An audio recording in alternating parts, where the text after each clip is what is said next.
सृष्टि से पहले ना दिन था, ना रात, ना आकाश, ना पृथ्वी। सिर्फ एक असीम, अगाध, अनंत शून्य, जहां समय भी ठहर गया था। इसी मौन के बीच अचानक एक प्रकाश की रेखा फूटी, धीमी धीमी लेकिन अनंत तक फैलती हुई। उस प्रकाश को कोई छू नहीं सकता था, कोई समझ नहीं सकता था। वो अपने आप में संपूर्ण था, अद्वितीय था। उसी प्रकाश से उत्पन्न हुए नारायण। वो शांत थे, पूर्ण थे।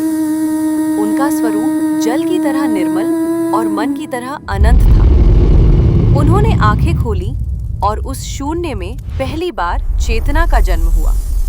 उनकी श्वास से सृष्टि की पहली लहरें उठी। लेकिन सृष्टि को आकार देने के लिए केवल चेतना ही नहीं, बल्कि ऊर्जा, तप और संहार की शक्ति भी चाहिए थी। और तभी नारायण के हृदय में एक तेज ज्वाला जागी, जैसे प्रकाश का अगला रूप जन्म लेने को तैयार हो। उसी तेज से प्रकट हुए महादेव, शिव।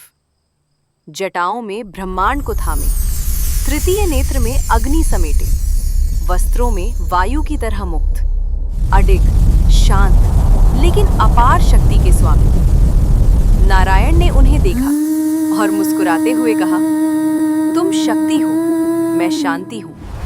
तुम तप हो, मैं धैर्य हूँ। तुम संहार हो, मैं पालन हूँ। सृष्टि हम दोनों से पूर्ण होगी। शिव ने भी कहा, जब तक तुम हो, मैं हूँ। जब तक मैं हूँ, सृष्टि चलती रहेगी।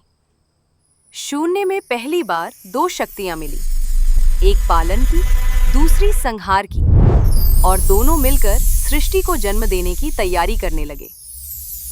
निष्कर्ष।